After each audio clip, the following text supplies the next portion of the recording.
Annyeonghaseyo, Yorobun. This is Anthony Jersaniba, vlogger sa South Korea. So in this lesson guys, strategy on familiarization tayo, episode number 1. So new lesson naman ulit to. So sa mga gustong kumuha ng copy, mag-PM lang po kayo or mag-comment po kayo dyan. So in this lesson guys, pag-aaralan natin yung level of communication dito sa South Korea. Okay? So may iba-iba yung standard ng pakikipag-usap or pagsasalita. So, what you have learned in this lesson. So, ano yung matututunan natin dito sa lesson na to? Number 1, yung conjugation and then yung level of communication. Okay? Kung paano tayo magsasalita sa mga kausap natin. Okay? Kung paano tayo makikipag-communicate. So, meron tayo ditong verb, casual, then polite, formal, and then high formal. Okay? So, dito guys, hindi ko na nilagyan ng meaning sa English and then Tagalog kasi common verb naman na ito. So, I hope alam nyo na tong mga common verb na to. So, mga basic lang to. Okay? So, dito tayo, halimbawa, kapag casual, tatanggalin lang natin yung da, magiging ka lang. Okay? So, bakit kasama yung casual bakit kailangan nating pag-aralan dito? Kasi, madalas nating madidinig dito sa South Korea guys, mas lalo na kapag ang kausap natin ay yung mas matatanda sa atin. Mostly ang maririnig natin is yung mga casual word lang. Kaya napaka-importante na mapamiliarize natin tong mga ganitong word. Okay? So, magpo-focus tayo dito conjugation ng politeness. Okay?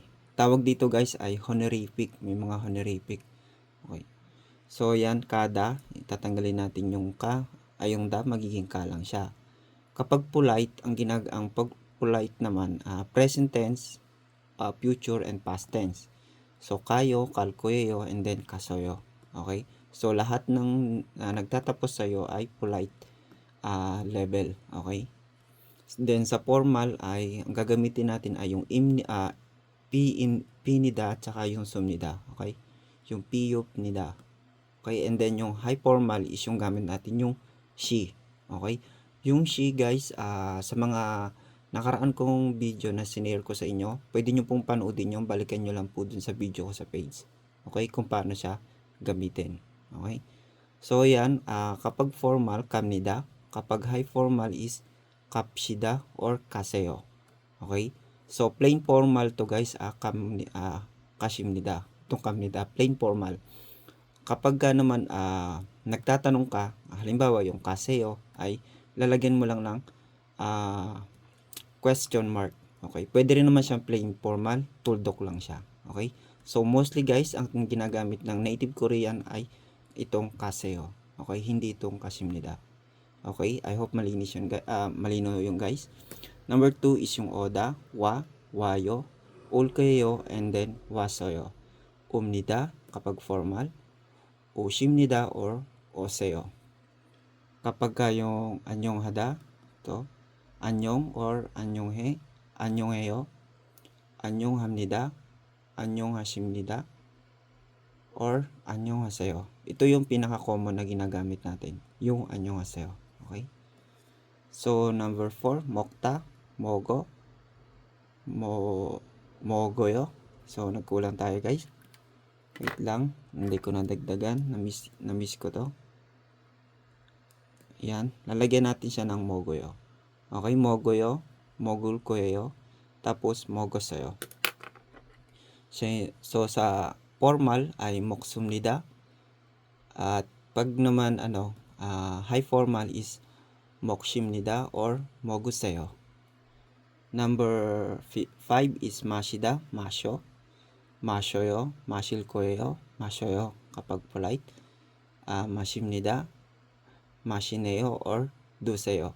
Duseyo guys, ginagamit ng mga native Korean. Mostly ito ginagamit ng native Korean.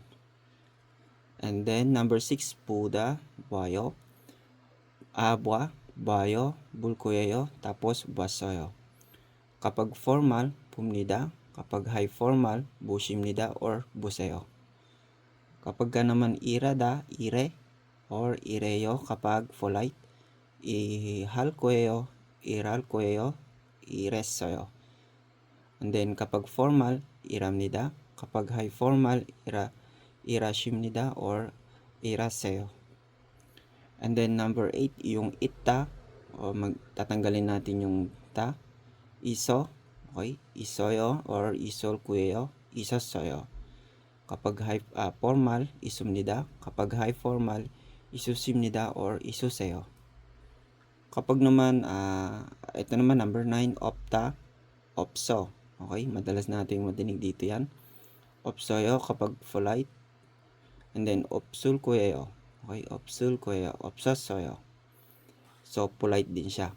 So opsumnida kapag formal, and then high formal opsumnida or opsuseyo.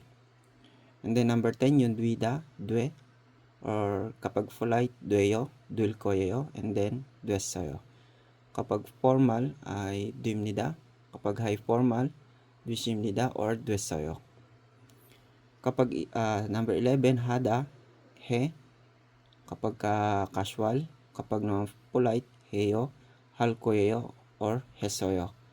Formal, hamnida, high formal, hashimnida, or haseyo. Then, number 12, yung chuda, to give,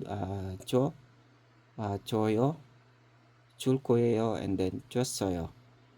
High formal, chumnida, and then high formal, jusimnida, or jusayo. Then next, sada, last, yung sa, magiging salang, tubay, tubay ibig sabihin niya guys, sayo, polite, salkueyo, and then sasoyo. Okay? Kapag formal, ay formal, tama, samnida. High formal, sashimnida or saseyo. Okay? So guys, another add ko lang itong shi, nagiging seyo siya. Kasi yun yung ginagamit ng mga native Korean, okay? Yung shi. Pwede rin gamitin to pero hindi nila ginagamit to kapag sa spoken, okay? So hanggang dyan lang guys. Maraming salamat sa panonood. I hope makatulong ito sa inyo na mapamiliarize natin itong mga ganitong word. Iisa lang din naman ang ibig sabihin niya. Depende dito sa, maliban dito sa past, future, and then present tense. Nag-iiba na yung ibig sabihin niya. Pero pag dito sa formal and high formal and then casual, iisa lang ibig sabihin niya kung ano yung nando sa verb. Okay? So hanggang dyan lang. Thank you and God bless.